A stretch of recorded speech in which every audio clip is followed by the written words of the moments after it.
You're listening to the Broken Havoc podcast on YouTube, where we discuss everything in and outside of the squared circle. Make sure to like and subscribe for more content, and as the frickin' referee would say, ring that damn bell for more notifications.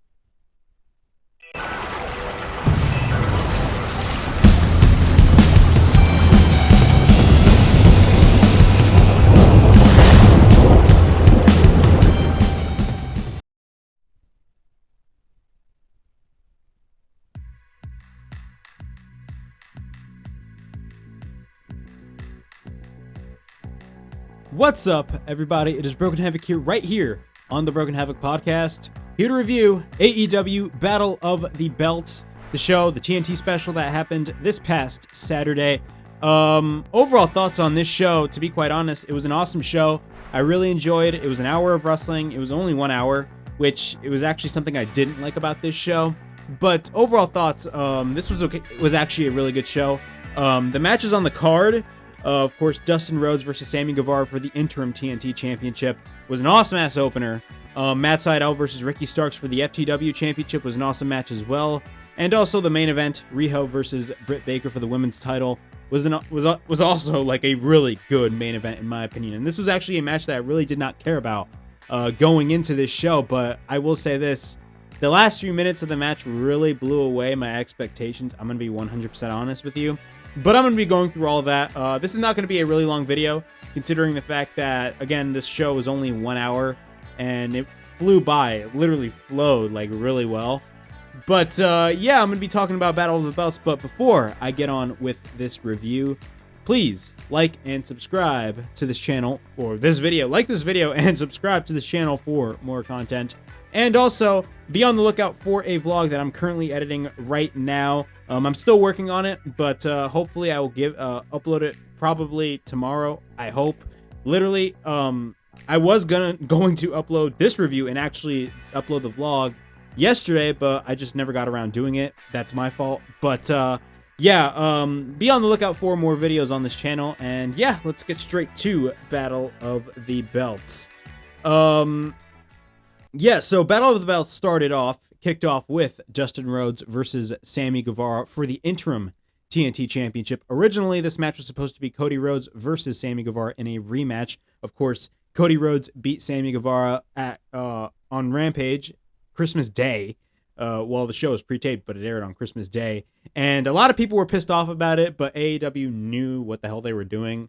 They knew that Cody was going to get a negative reaction, so they're really playing at you, and they're basically working you because they know what the hell's going on. But Cody is the current TNT champion, and he was scheduled to face Sammy Guevara on this particular show. But Cody, as he stated on his Instagram story, basically what happened was he was surrounded by, people that had COVID-19, and he was exposed to COVID-19, so he's isolating right now. Wish Cody Rhodes the best. Hopefully he comes back, and also, I'm definitely excited for that rematch with Sammy Guevara and Cody Rhodes. But they brought in Dustin Rhodes as a replacement to face Sammy Guevara for the Interim TNT Championship, and I thought that was a brilliant idea because of the fact that this show is called Battle of the Belts. And if a show is called Battle of the Belts, titles have to be on the line. Now, again, this show, one thing I will say about this show is it's 1 hour formula. I actually expected this show to be 2 hours when they first announced, quarterly specials way back last year. And, I was really disappointed when Tony Khan stated that, Battle of the Belts is only going to be a 1 hour show. The reason why I say that is mainly because of the fact that, if you're putting quarterly specials, quarterly supercard specials, I assume that these shows are going to be pay-per-view quality, and, it's going to be like, a pay-per-view on free television. So I would assume it'd be 2 hours at least. But no, this show is basically 1 hour, and a lot of people have stated this. Even though the show is good, it basically felt like a glorified episode of Rampage, which I will agree with, because to be quite honest with you, I mean, number one, there was barely any build for this show. So, a lot of people really didn't care about Battle of the Belts, even though you had 3 title matches on the line. The world title wasn't even on the line because of the fact that, you had Bryan Danielson versus Hangman Page wrestling a freaking banger of a match this past Wednesday on the Dynamite debut on TBS. So probably one of the reasons why a lot of people didn't really care as much about this show was because of the fact that AEW already had big shows before this show, because they had their TBS debut and they hyped the hell out of that TBS debut. And overall thoughts, I mean, it was an awesome ass show. I mean, it was a show that I attended, for God's sakes. But hopefully in the future, Battle of the Belts becomes a 2-hour, show, because this is definitely going to be their version of Clash of the Champions. Clash of the Champions, happened probably 3 years, every 3 times every year in WCW before Thunder came along, because in 1998 they stopped doing Clash of the Champions. They stopped doing it, I believe it was in 97. I think they did 2 Clash of the Champions in 97, correct me if I'm wrong. But hopefully Battle of the Belts becomes at least 2 hours show. A lot of people were saying 1.5. No, I will stretch that to do 2 hours. Because in my opinion, if you're trying to build up Battle of the Belts as a big deal, I mean, you have to make it at least 2 hours and also have more built for the show. That was the main problem with this show, was the fact that it barely had any build whatsoever, because of the fact that AEW was just riding high on that TBS debut, and they really had to have a good first impression on their Dynamite debut on TBS. So that was probably why, a lot of people didn't really care about the show. But the show itself was really good. Dustin Rhodes versus Sammy Guevara was a fantastic opener to Battle of the Belts. Of course, we have Sammy Guevara for the Interim TNT Championship. There's a lot of different scenarios that can come out of having an interim champion, and that's why I thought it was a pretty good idea. A lot of people did not like the idea, but I actually really support the idea, because if the show is called Battle of the Belts and, you had a championship match scheduled, but it was not going to happen, fuck it, crown an interim champion. So a lot of possibilities could happen after, whoever wins this current championship, which, spoiler alert, it was Sammy Guevara. To be quite honest with you, I felt like he should have never lost the title, but I totally understand where AEW is going by having him drop the belt to Cody Rhodes. But, you could do many different scenarios. A lot of people were saying Dustin Rhodes versus Sammy Guevara. No, not Dustin Rhodes versus Sammy Guevara. Dustin Rhodes versus Cody Rhodes too, which I even stated on Twitter. I mean, that would have been a perfect idea. But, Sammy Guevara versus Cody Rhodes again for the 3rd time. I mean, I wouldn't mind that again, because those guys are just fantastic in the ring. But yeah, I'm going to be talking about the match. Both shake hands before the match starts. Both lock up. We got a shoulder tackle by Dustin. We got an arm drag by Dustin. We got a hip toss by Guevara. We got a pump kick by Dustin. Both proceed to face off. We get a side headlock by Guevara. Dustin gets a breather, so he was trying to take a little bit of a break during the match. Sammy shows off. We get a kick by Dustin. We get a right hand by Dustin. We get a kick by Sammy. A roll-up by Sammy and a near fall. Sammy goes for a kick. We get a drop kick by Sammy, taking Dustin to the outside. Sammy takes Dustin to the guardrail. Then, after that, what happens? Arn Anderson flips off Sammy Guevara. Then what happens? Dustin tries to fight back. Both exchange chops on the outside. Sammy tries to send Dustin to the steps, but Dustin counters and sends the knee of Sammy to the steel steps. Dustin then hits the pile driver on the outside. Sammy's on the outside. Sammy beats the count. It looked like Sammy was actually going to lose via countout, which was actually crazy, but he actually, he was selling the knee throughout this portion of the match. During the commercial break, Sammy is continuing to sell the knee. Dustin is in control during the break. Once we're back from break, both exchange shots. Then we get a power slam by Dustin on Sammy. We get a cover and a near fall. We get a chop in the corner by Dustin. We get repeated rights by Dustin on the middle rope. Then he sends Sammy to the other corner. Sammy pushes him out. Sammy hits a clothesline after that. Dustin is on the outside. Then Sammy hits a double springboard somersault on Dustin on the outside, which actually was one of my favorite spots of the match. Then after that, we get a springboard cutter attempt by Sammy, but Dustin counters into a crossroads. We get a cover and a near fall. Dustin hits a kick in the corner. Dustin then hits the code red on Sammy Guevara. We get a cover and a near fall. Man, Dustin Rhodes is just great at his age. He can still go at his age, man. The guy is insane. But Dustin goes to the top, but Sammy picks him up. Sammy then has him on top, hits the GTH. We get a cover by Sammy and a near fall. Then what happens after that? Fuego del Sol comes out from under the ring. He sets up a table. Then Fuego faces off with Arn Anderson on the outside. Arn basically threatens him, pretending like he has his Glock and he's going to shoot the hell out of Fuego. So basically, Fuego just runs off.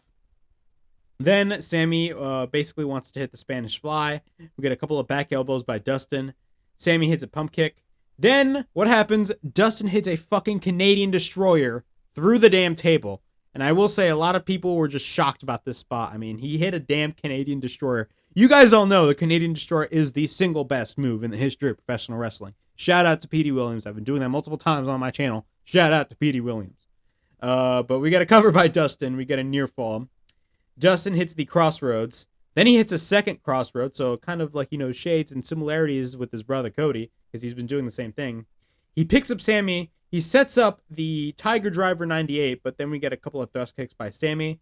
Sammy then takes Dustin down. Sammy then goes for a sunset flip. Both roll each other up. Finally, Sammy rolls up Dustin for the win. Sammy Guevara is the new interim TNT champion. That finish, to be quite honest with you, I did not. That was a finish that came out of nowhere, in my opinion. Usually when we get spots like, with two wrestlers just rolling each other up for to get the pinfall victory, usually all of those attempts during that particular spot are unsuccessful. But no, it was actually successful in Sammy's case. Overall thoughts, I thought this was actually a really good opener to Battle of the Belts. It was a phenomenal opener. Dustin was just amazing. Sammy Guevara, what the hell can I say about Sammy Guevara? I mean, the guy is a pillar of AEW, and yes, he is a pillar. And, he's going to be a star in, the next few years, man. This guy has everything, But again, Sammy Guevara is the interim TNT champion. All right, so what are the possibilities that can come to this?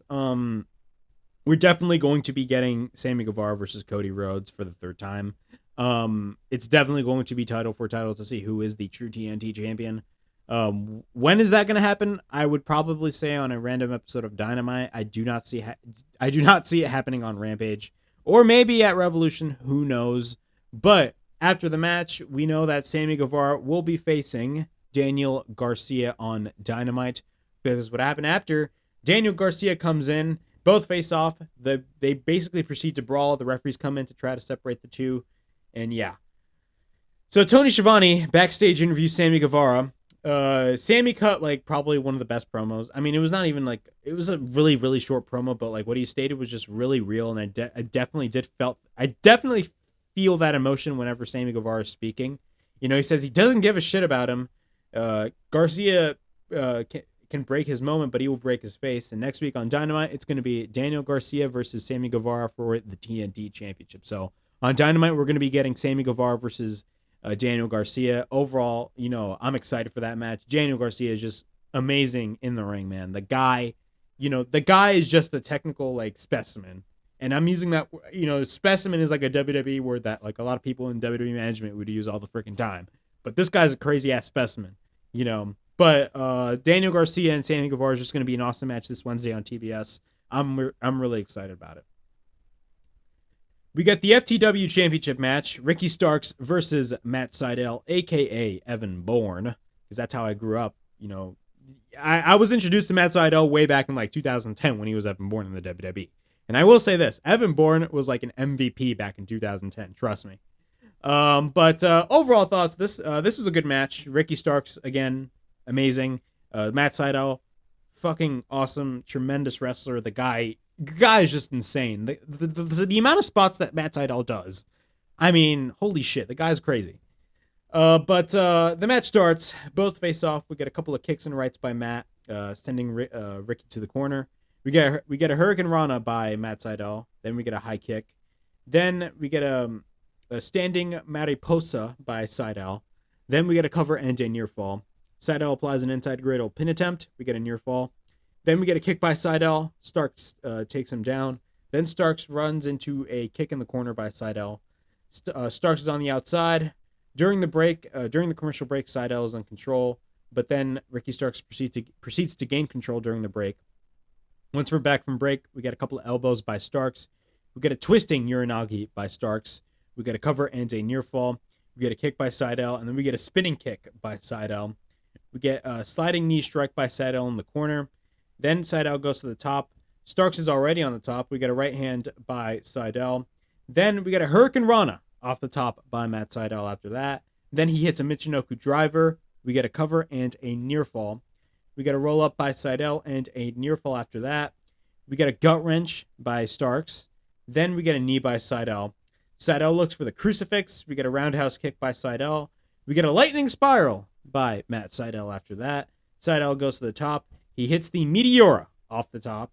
Then what happens after that? We get a cover and a near fall when Starks gets his foot on the bottom rope. Then Seidel runs into a spear by Starks. Starks hits the Rochambeau, and we get a cover. 1, 2, 3. Ricky Starks retains the FTW Championship. Overall thoughts on this match. This was actually a really good match. I love the match. But I will say this, again, the FTW Championship is like an unofficial championship. It always was, ever since the inception way back in the days of ECW when Taz had it. But I mean, this was a match that was basically like added last minute. Like this match was announced the night before on Rampage. And, again, this is another case of which, this show, needed to have a little bit more importance. And this show was amazing. I loved the show. But again, this is a case of which, this show barely had any build to it because of the fact that, number one, this match was announced. This match was announced just barely. This match was just announced the night before. The world title wasn't even online. The tag titles weren't even online. And this is a case of which, bro, this show needs to be 2 hours. So hopefully, I will cross my fingers right here that, the next quarterly special that will happen, I assume it will probably happen maybe after Revolution and maybe before Double or Nothing, that this show is 2 hours. Because if you really want to make this show as important as it is, have the world title be on the line, have the tag titles be on the line, it's better enough for this show to be 2 hours and have a true pay-per-view quality show on TNT. That's my view on things. But overall, this was a really good match. Ricky Starks retains the FTW Championship. We got the Dynamite card for this Wednesday. We're going to get CM Punk versus Wardlow, of course. It was announced during that segment, that awesome segment that CM Punk and MJF had. Powerhouse Hobbs versus Dante Martin. We get Hikaru Shida versus Serena Deeb. And then we get a TNT Championship match with Sammy Guevara versus Daniel Garcia. Now, I forgot to mention this. After the match, Team Taz attacks Seidel. But what happens, Lee Moriarty comes in for the save, but then it gets taken out. Dante Martin comes in for the save. Both Will Hobbs and Dante Martin face off. We get an enziguri by Martin, and then he hits a shotgun dropkick, taking Hobbs out, of course, building to their match that they're going to be having this Wednesday on Dynamite. But yeah, the main event, we see Britt Baker versus Riho for the AEW Women's World Championship. Overall thoughts on this match. This was actually a really good match. This was a match that I really did not care about, to be quite honest with you. I did not have any interest in this match. I really didn't even like the build for this match. And look, I stated this whole show as a whole barely had any build to it. But this is the only show. This is the only match that was basically being built for the show. And to be quite honest, I really wasn't that big of a fan of the build for Britt Baker versus Riho. When it comes to this particular match, and the way it got booked, when Riho faced Britt Baker on that Black Friday episode of Rampage, which granted her a title shot. I don't like those types of stipulation type matches in which the challenger faces the champion, and then the champion loses, and then that grants him a title shot against the same person.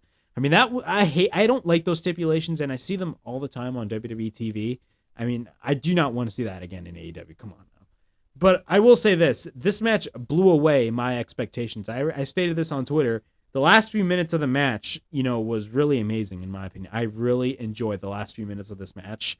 And, Riho, she's great at what she does. Same as Britt Baker.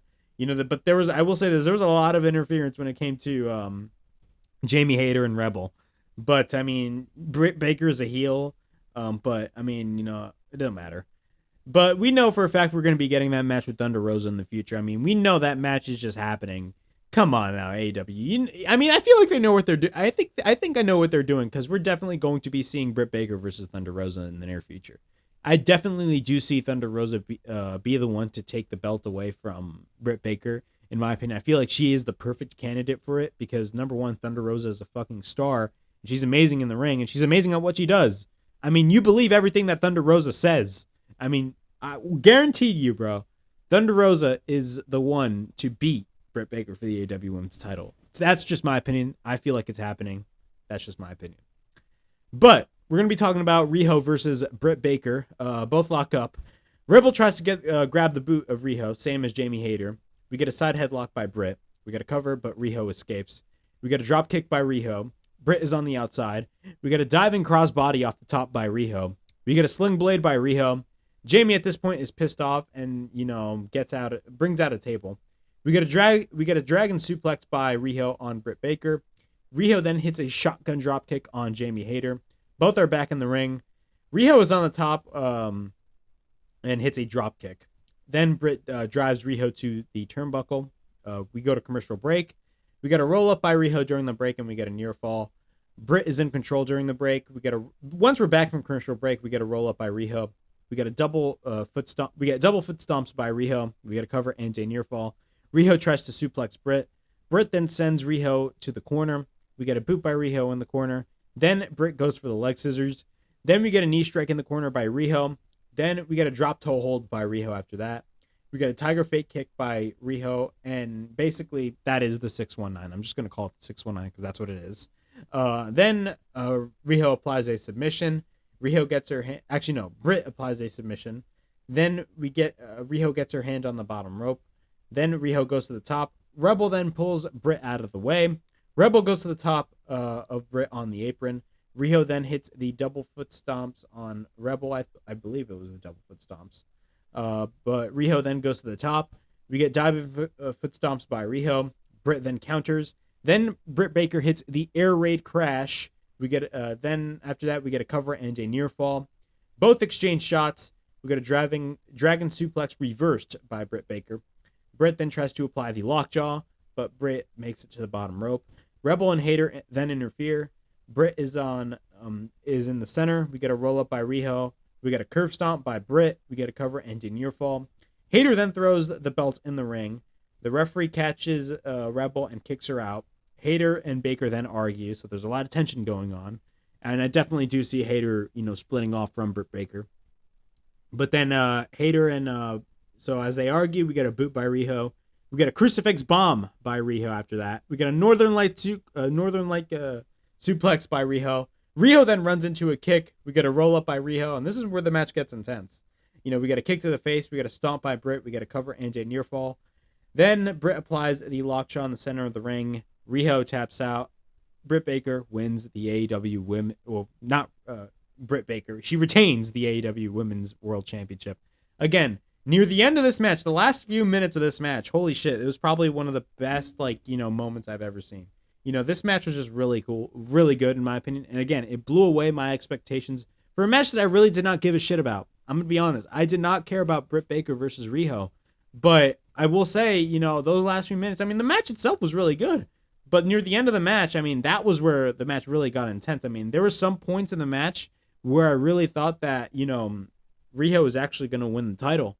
But, Britt Baker is still the AEW Women's World Champion. Overall thoughts, it was a good match.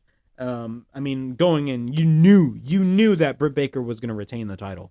I don't think someone like Riho is going to take the belt away from Britt Baker, in my opinion. I think someone like Thunder Rosa is definitely going to take the belt away from Britt Baker. When will that happen? I definitely do see it happening, probably at Double or Nothing.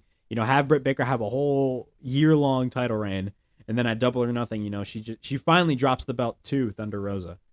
But yeah, that was my AEW Battle of the Belts review. Overall thoughts on this show. Again, this was an awesome ass show. I really enjoyed this show. But the only gripe that I have with this is the fact that this show... Actually, no, I have two gripes with the show. The fact that this show was only 1 hour, and the fact that there was barely any build for it. For the future quarterly specials for AEW, AEW really needs to focus on having this show feel important. And you know what? It kind of did. But be honest with yourself. It was kind of overshadowed from the TBS debut, because AEW is really hyping the hell out of that TBS debut. But Battle of the Belts overall was a good show, but to be honest, it was more of a glorified episode of Rampage, to be quite honest with you. That's not bad, but compare that to being a quarterly special. I think it could be better, in my opinion. The show wasn't bad. It's just, the build and the fact that this show is only 1 hour, that was kind of disappointing to me. But yeah, overall thoughts, Battle of the Belts, it was a good show. But yeah, that was my AEW Battle of the Belts review. Overall thoughts, again, not a bad show. But yeah, that was my review. Please like, subscribe, comment down below, push that bell for notifications, and be on the lookout for my future videos and my future reviews in the next couple of days. So this is Broken Havoc from the Broken Havoc podcast, signing out.